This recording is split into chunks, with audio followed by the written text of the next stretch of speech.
Hudson County View live and uncut, and I'm your host, the guy that lifts barbell plates, eats T-bone steaks, and still has a demeanor that's sweeter than a chocolate cake, John Heinis, here to talk the latest and greatest in Hudson County news. So first of all, a bombshell lawsuit. Some are calling this nuclear. Hudson County Schools and Technology Board Secretary Joseph Joey Muniz, a political operative, of course, out of North Bergen, has filed a very interesting discrimination lawsuit where he's alleging that Superintendent of Schools Amy Lynn Rodriguez and himself had an 18-year affair. This comes less than 2 weeks after he was suspended from the school. So we're going to get into that. Obviously, that's a lot to unpack. I'm sure many of you have read about it.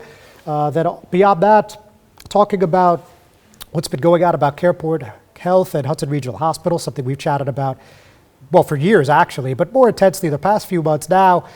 The HPAE, which is the union for most of the hospital workers in Hudson County, they have filed a formal complaint against HRH claiming that they're trying to double their insurance premiums with a new plan, so we're going to unpack that as well.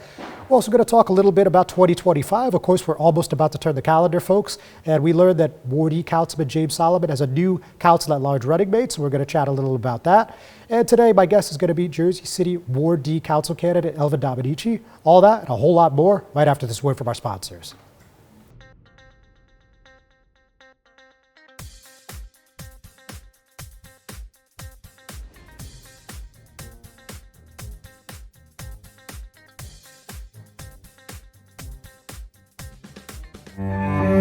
No one plans on heart disease, but everyone should have a plan for it. We help patients of all lifestyles and medical histories plan for healthy hearts. We offer convenient screenings without judgment, hundreds of preventive programs, and women's heart specialists. And we're the largest cardiac surgery program in New Jersey.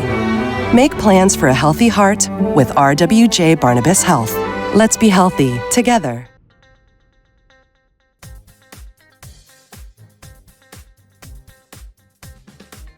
Burns Brothers Memorials, Monuments, and Markers, 787 Tunley Avenue, Jersey City.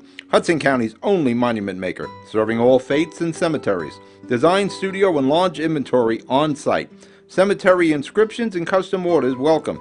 Burns Brothers Memorials, Monuments, and Markers, 787 Tunley Avenue, just south of Secaucus Road.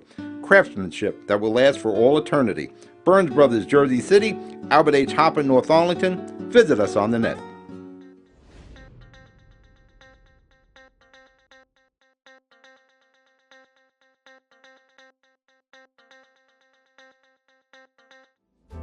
Newport, the luxury waterfront community on the Hudson River, offers a quality of life you deserve in one of our many high-rise towers.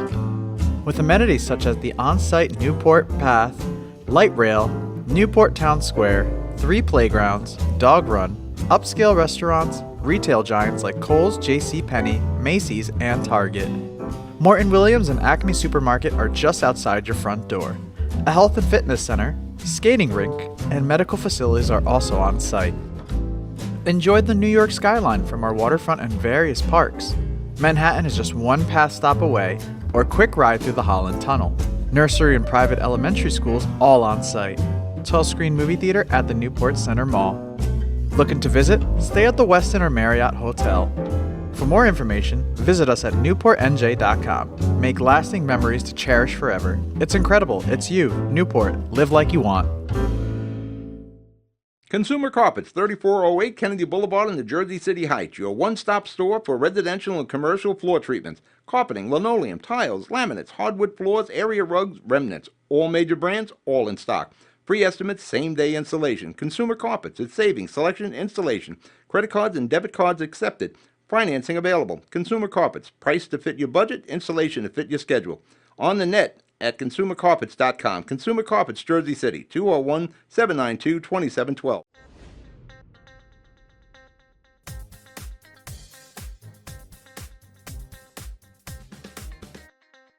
Hudson County View live and uncut, John Heinis. So let's talk about this lawsuit from Joey Muniz. So look, let me just take you to one of the early paragraphs in the 3-count suit filed at Hudson County Superior Court on Friday, first reported by Hudson County View, specifically myself. Now, both plaintiff and defendant Lynn Rodriguez were and are at all times relevant to the allegations in this complaint, married to their respective spouses. Nonetheless, In or about November 2006, plaintiff and Lynn Rodriguez began a fully consensual, romantic, and sexual extramarital with one another. This relationship continued for nearly 18 years. The court filing, where Muniz is represented by Weeder Law Group managing partner Mark Tabakin and partner Stephen J. Edelson, claims Muniz and Lynn Rodriguez would initially meet for trysts at hotels and eventually took trips together to places such as Philadelphia, Pittsburgh, Florida, and Atlantic City. And it goes on to say that between April 2000 and April 2004, Muniz wrote checks to Lynn Rodriguez that totaled approximately $42,000, so that would be an average of $10,500 a year. Not that that particularly matters, but certainly that's a pretty bold allegation in and of itself, especially because that was never included on any of her annual financial disclosure forms. Public employees have to file a financial disclosure with the state each year, as well as the elected officials here in New Jersey. So in case you were unaware, and basically this also notes that April of this year is when this ended up being broken off. Muniz and Lynn Rodriguez allegedly got in a huge argument. She wanted him to leave his wife. He said no, and that was the end of that, allegedly, of course. This is all in the lawsuit, again, filed at Hudson County Superior Court. For the moment, we haven't heard anything from the schools of technology. They said they're not going to comment on personnel matters. There was a special meeting on Sunday, actually, but no action was taken by the board. But the topic that they were briefed on very quickly in a less than 10-minute closed session was about appointing an acting superintendent. So I would bet that tomorrow when we have our regularly scheduled meeting for the board, that's at 4 p.m., I would bet you that we will get a vote on an acting superintendent. As of this moment, the agenda is not available, so I couldn't tell you more than that. But obviously, we're following this one very, very closely. So, oh, by the way, and also, according to the lawsuit, November 25th, they got in an argument, that is Muniz and Lynn Rodriguez. So she allegedly called him, let's just say, a lot of colorful language not appropriate for this program, but she ended up writing him up and said he used unprofessional, insubordinate, profane, and threatening behavior, and he ended up getting suspended for that, and that's how this all ended up snowballing. So once again, going to keep a very close eye on this, and as things develop, we will certainly let you know ASAP. Now, moving on, I also mentioned at the top of the program that the Health Professional Allied Employees, of course most commonly referred to as HPAE, filed a formal complaint against Hudson Regional Hospital. They filed that with the National Labor Relations Board last week, and that was actually November 29th to be specific, for allegedly trying to double their insurance premiums, which would violate their contract. So there was a quick Zoom call yesterday afternoon, maybe about 20 minutes or so, and one of those people on the call was HPA Local 5147 President Emor Franny, and he said, "We were told that since we have so many employees with chronic illnesses, our premium has to go up. We need to see what we can do better for our staff." And in short, he broke it down for everyone on the call that they're currently under an Aetna insurance plan. And for example, with Franny and his wife, they had to pay $145 off each paycheck for insurance purposes. Now, under the new plan, which would be a Cigna plan, it would jump all the way up to $311 per paycheck. So obviously that's pretty significant. That's over 100% increase, of course. And he said in some cases, this is not just double what they're paying, but in some instances, it's triple for certain employees. So obviously you could see how that would be problematic. And we also heard from HPAE President Debbie White, and not too much that would shock you, but I guess the most notable quote there is Hudson Regional really isn't looking like that shiny savior that they're portraying themselves to be when they're not taking into consideration their unions and their union contracts. Don't forget, the New Jersey Department of Health is going to have a hearing on their ownership of Bayonne tomorrow in Trenton. So she's also noted that she was hoping this would gain some momentum, and also that some union members would be showing up to testify at that hearing. This is a certificate of need hearing. So the odds that are going to make a difference are probably pretty slim, but definitely something to keep your eye on if this whole CarePoint situation and Hudson Health System, which would be HRH and the 3 CarePoint hospitals, Bayonne Medical Center, Christ Hospital, Hoboken University Medical Center, unfolds. Now, on the strictly political end, as I also mentioned at the top of the program, Ward E Councilman James Solomon, one of several candidates for Jersey City Mayor next year, he announced his latest running mate. That's Michael Griffin. You guys may remember that Griffin ran for the Ward F Council seat in 2017. Wasn't particularly close in that race, but he ended up backing Frank Educational Gilmore in 2021. He was actually his campaign manager. Gilmore, of course, won pretty decisively. And then Griffin tried to go out and parlay that momentum into that state Senate election last June, that primary. Didn't end up working out either, but he's back, and now he's on Solomon's ticket. So this will be his third try in about 8 years. So he said in a statement, "Today I'm excited to announce my candidacy for the Jersey City at-large council seat because we need to change our city. We need to deliver for our people, which is why I will work directly with residents, business owners, and local leaders to ensure that every voice is heard and every need is met in Jersey City." You remember that last week Solomon announced his first running mate at a council at large. He'll be running Mamta Singh. She's the executive director of JC Families, Inc. So with that, folks, we're going to take a quick break. When we come back, I'm going to sit down with Ward D council candidate Elvin Dominici.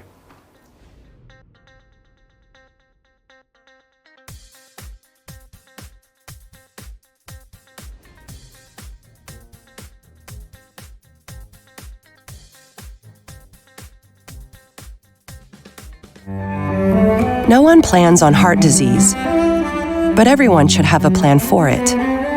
We help patients of all lifestyles and medical histories plan for healthy hearts.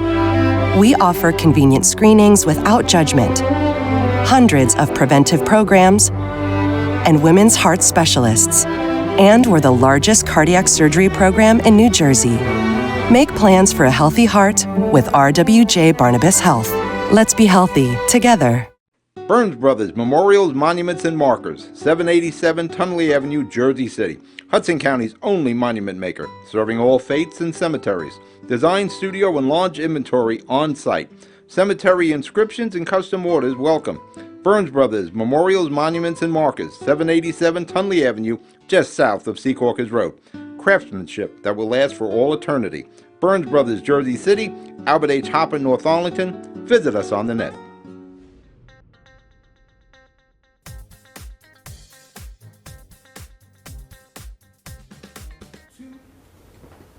Hudson County View, live and uncut. John R. Heinis. As I mentioned a few moments ago, today my guest is Jersey City Ward D council candidate Elvin Dominici, who's running on the ticket of Hudson County Commissioner Bill O'Day. Elvin, thanks for coming in. It is a pleasure to be here, John. Thank you for the invitation. You're very welcome.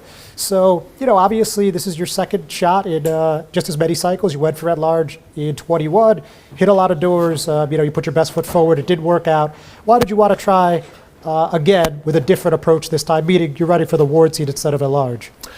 Well, first, thank you for having me here. I've been a long life resident in Jersey City Heights for the last 25 years. Christ Hospital is the place that my kids were born. They play Little League Baseball in Washington Park. And, for me, it's important to give back to the community that welcomed my family for the Dominican Republic as an immigrant, where I was able to, work hard, get a degree, and work here in the United States.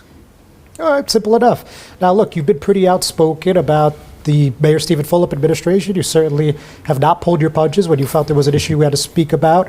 And, you've done your editorials, you've done your social media posts. So how do you think that ties into the incumbent Yusef Saleh, if at all? And what do you think you would do that would be different than what he has done?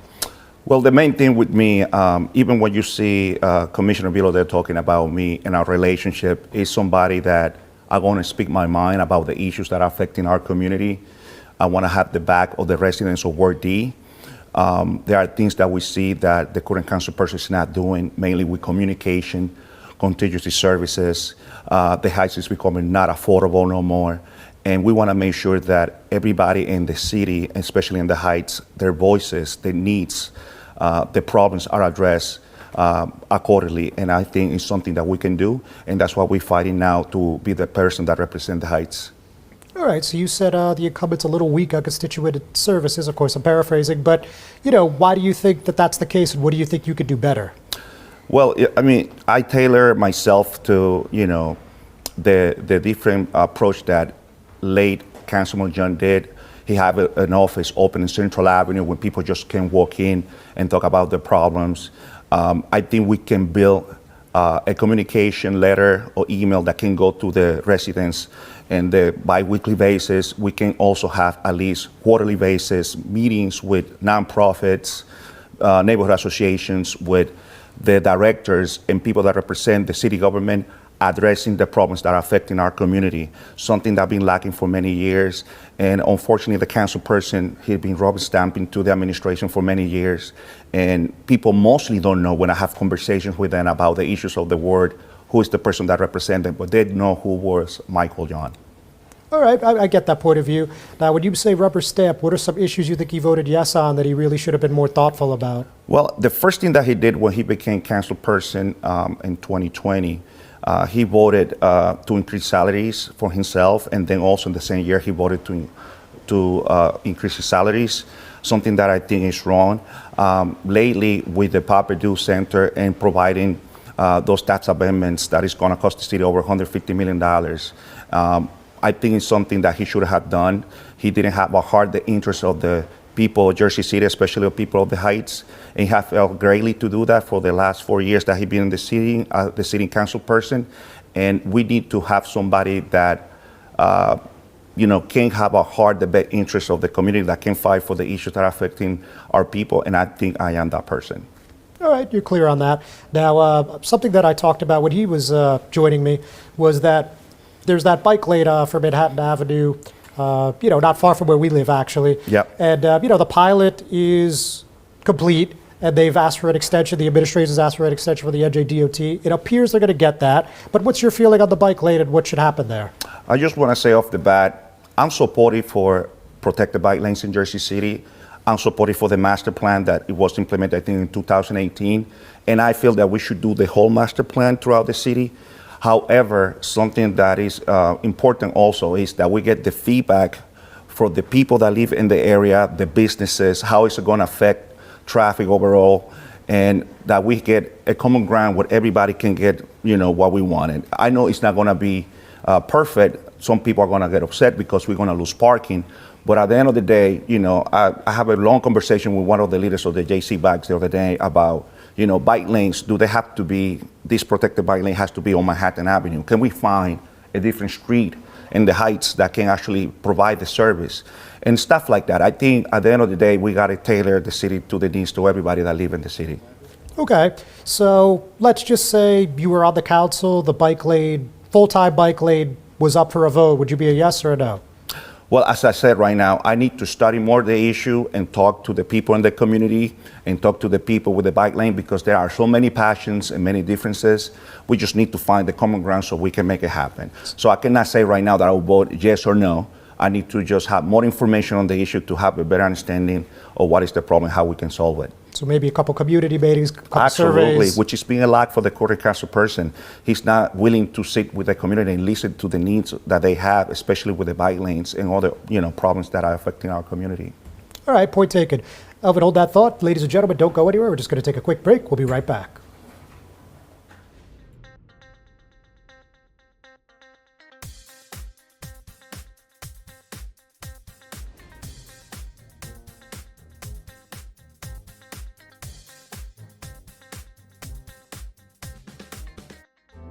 Newport, the luxury waterfront community on the Hudson River, offers a quality of life you deserve in one of our many high-rise towers. With amenities such as the on-site Newport Path, light rail, Newport Town Square, 3 playgrounds, dog run, upscale restaurants, retail giants like Kohl's, JCPenney, Macy's, and Target. Morton Williams and Acme Supermarket are just outside your front door. A health and fitness center, skating rink, and medical facilities are also on site. Enjoy the New York skyline from our waterfront and various parks. Manhattan is just one path stop away, or quick ride through the Holland Tunnel. Nursery and private elementary schools all on site. 12-screen movie theater at the Newport Center Mall. Looking to visit? Stay at the Westin or Marriott Hotel. For more information, visit us at newportnj.com. Make lasting memories to cherish forever. It's incredible. It's you, Newport. Live like you want. Consumer Carpets, 3408 Kennedy Boulevard in the Jersey City Heights, your one-stop store for residential and commercial floor treatments, carpeting, linoleum, tiles, laminates, hardwood floors, area rugs, remnants, all major brands, all in stock. Free estimates, same-day installation. Consumer Carpets, it's savings, selection, installation. Credit cards and debit cards accepted. Financing available. Consumer Carpets, price to fit your budget, installation to fit your schedule. On the net at consumercarpets.com. Consumer Carpets, Jersey City, 201-792-2712.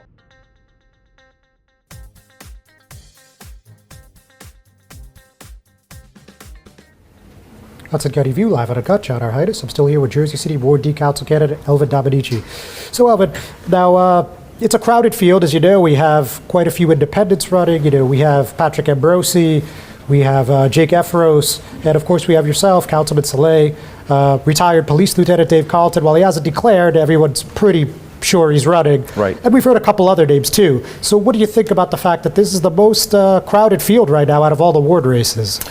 I believe the Heights is so diverse, most than any other part of the city, that allow this type of race.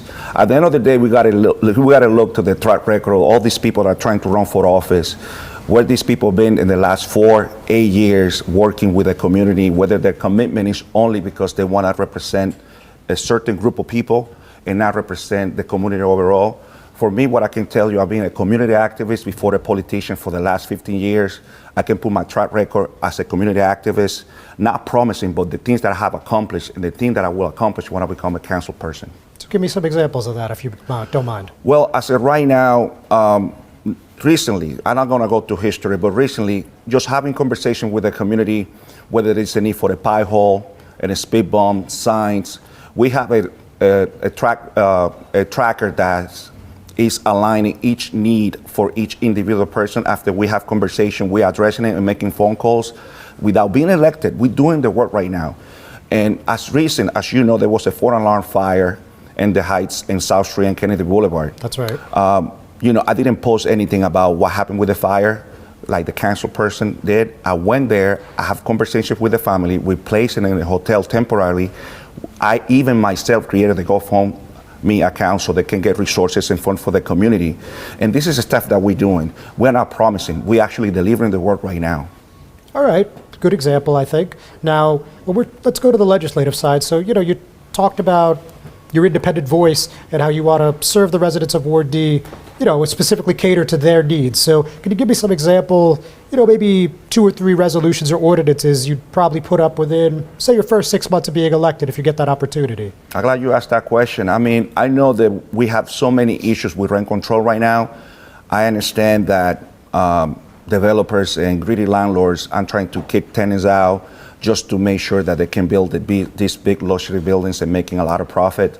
I want to make sure that the fines are actually higher, that they are held accountable. Something that I have seen recently, before the landlord can come to the Leveling Renting Board just asking for an increase, we want to see the capital investment in the property, whether they comply with all the different permits that are required by the city. And that way we know that when they request any increases, they're actually following the law and ensuring that everything is aligned with compliance. Okay. Speaking of Rent Leveling Board, I'm sure this is what you were alluding to. We have that crazy case with those tenants on New York Avenue where they're alleging that the landlord was putting dead fish right inside the building to try to force tenants out. Of course, let's hope that's not commonplace, but what could you do about something like that as a legislator, if anything? Well, something that is important to do is to be proactive instead of reactive.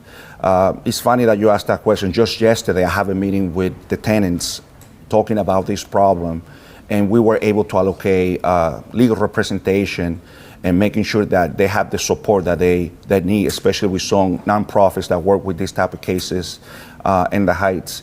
And out of the conversations, I was able to learn that this is it's not just one isolated case. This is something that happens very often, and something that we have to be proactive, addressing and holding accountable these developers and landlords throughout Jersey City, not only in the Heights. Got it. Now, something else that about Ward D residents, a lot of people like their open space, right? There's been a lot of upgrades to Riverview Park, Leonard Gordon Park. I could go on, but you get the point. Pershing Field. So, are there any little adjustments that you'd like to make or like to do with those kind of locations, those places that people take their families? I take a lot of pride of the commitment of nonprofits and people that take the time to just provide services and help the community, people that work in Riverview or Pershing Field. But something that we also have to address that is very important is the infrastructure and the cleanliness and the maintenance of the Heights.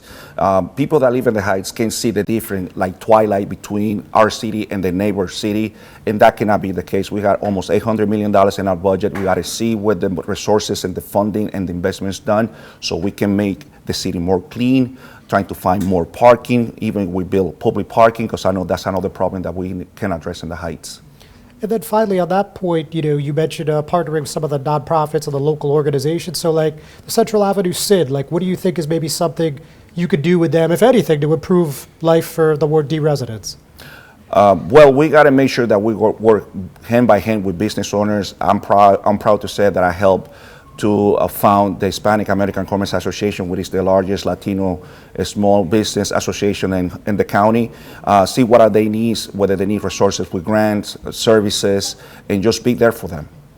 All right, very good. Any quick closing thoughts, my friend? Well, I just want to say to everybody in Jersey City that I am somebody that you can trust. I'm not good maybe at delivering speeches, but I'm good at providing solutions and working for the community. And I want to be able to earn, not just give me your vote, but to earn your vote coming the election in 2025. And I feel very comfortable working with Commissioner, future Mayor of Jersey City, Bill O'Day, who has been doing that for the last 40 years. Elvin, thank you so much. Thank you so much, John. Happy holidays. Happy holidays to you. Ladies and gentlemen, don't go anywhere. We'll be right back.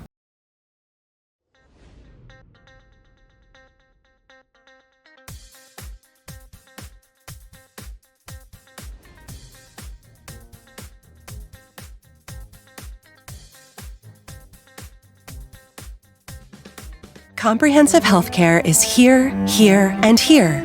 RWJ Barnabas Health is healing, enhancing, and investing in Hudson County with its two newest locations, Hoboken and Exchange Place. Within walking distance or accessible by mass transit, our locations combine convenience with primary and specialty care, including cardiology, women's health, orthopedics, cancer care, and more. Let's be healthy together. Panapinto Properties, Jersey City, shaping the workplace with state-of-the-art office spaces and addresses your company desires. Building residences that define your home environment, adjacent to all modes of transportation with on-site parking available. The right address, the right lease. Call 201-521-9000 or visit online at panapintodevelopment.com. Panapinto Properties, building Jersey City for everyone. Consumer Carpets, 3408 Kennedy Boulevard in the Jersey City Heights, your one-stop store for residential and commercial floor treatments, carpeting, linoleum, tiles, laminates, hardwood floors, area rugs, remnants, all major brands, all in stock. Free estimates, same-day installation. Consumer Carpets, it's savings, selection, installation. Credit cards and debit cards accepted. Financing available. Consumer Carpets, price to fit your budget, installation to fit your schedule. On the net at consumercarpets.com. Consumer Carpets, Jersey City, 201-792-2712.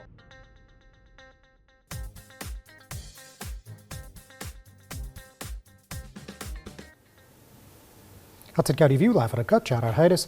So just so much happened in the past 7 days, but let's go here. So 32BJ SEIU, one of the most notable labor unions here in the Garden State. You might recall that on Thursday they had a rally downtown and they talked about how luxury developers are not making the city affordable, and they talked about how they're not getting proper wages and benefits. Long story short, and a number of electeds, participated in that. And what they ended up doing just 4 days after the fact was the concierges and porters, it was 38 to be exact, employed by Guardian Services Industries, actually got a new contract already. So every once in a while, even in Hudson County, you see democracy in action. So we heard from 32BJ SEIU, New Jersey State Director Anna Marie Hill, and she said on Monday, the essential workers who underpin Jersey City's economic upswing have not received their fair share for far too long. Many have been paid the state's minimum wage or just pennies above it and are offered meager benefits. This unfair treatment of essential workers has made life secure for working families and contributed to high turnover in buildings and runaway inequality. This victory shows that when essential workers in Jersey City come together, they can win and build momentum toward creating a more just Jersey City for all. And there's a little more, but I think you get the picture. The contract, while they did provide a copy, they gave us the broader strokes, if you will. So it secures quality and affordable employer-paid health care, employer-paid retirement benefits, an immediate $1 an hour pay raise starting in January, with a $3.25 per hour raise overall by the end of the 4-year contract. And workers will also gain access to 32BJ SEIU's employer-paid free legal and trading benefits next year. So not a bad outcome for those men and women of 32BJ at all. On a much more somber note, of course, you guys heard about this absolute tragedy in Newark on Friday, this car crash where 6 people died. Unfortunately, everyone in the car passed, and 2 of those people were relatives to State Senator Angela McKnight. So for the first time yesterday, she came out and gave a few words and had a mostly upbeat, positive demeanor, despite the fact, again, that this is just such a terrible situation. So it is with profound sadness that we mourn the unimaginable loss of 6 lives taken far too soon, including my family members, Lamar and Daryl McKnight. Cousins to my husband, Anthony McKnight, Lamar and Daryl were 2 brothers who touched countless lives within our family and the broader community. Their loss leaves an immeasurable hole in our hearts that words cannot fully express. The outpouring of love, support, and prayers during this difficult time has been a true source of comfort. I am deeply grateful for the kindness shown to Daryl and Lamar's parents, Natasha McKnight and Daryl Williams, and the rest of our family. I extend my heartfelt condolences to the families and friends of the additional passengers of this devastating tragedy. May we honor each of their memory by remembering the joy they brought into our lives. Again, very nice, especially given the very unfortunate circumstances. So we know 3 of the victims. As she said in her statement, Daryl McKnight was 33, Lamar McKnight was 32, and he was the head football coach at Hudson Catholic High School. And Brad Cunningham was also an assistant coach at Hudson Catholic for their football team. So there were 3 other victims that haven't been identified yet, but Natasha McKnight, as I just mentioned, the mother of Daryl and Lamar, told CBS News that 2 of those other 3 victims that haven't been identified were related to her. So, just gutted for that family. Of course, our thoughts and prayers, our condolences to the McKnights, the Cunninghams, and anyone else impacted by that terrible crash. So, on a much less serious note, certainly not life or death, but when we're talking about the 2025 gubernatorial race, Jersey City Mayor Fulop has endorsed 3 more candidates for state assembly, 2 at LD 39, 1 at LD 18. You might recognize one of these names. That's Andrew LeBruno. He's a former Dumont mayor, and you also would know him in this area because he was the president of the Jersey City Police Superior Officers Association for a few years. And he's currently a sergeant for the Jersey City Police Department. He'll be running for assembly in LD 39, that's in Bergen County, and his running mate will be Demarest Councilman David Jiang. And finally, Edison Police Lieutenant David Tingle will run in LD 13. So that's about all we have time for this week and this year, folks. Thank you so much for watching. Operation wouldn't mean much without you, so thank you very much. Happy holidays, Merry Christmas, Happy Kwanzaa, Happy Hanukkah, and have a blessed New Year. Thank you.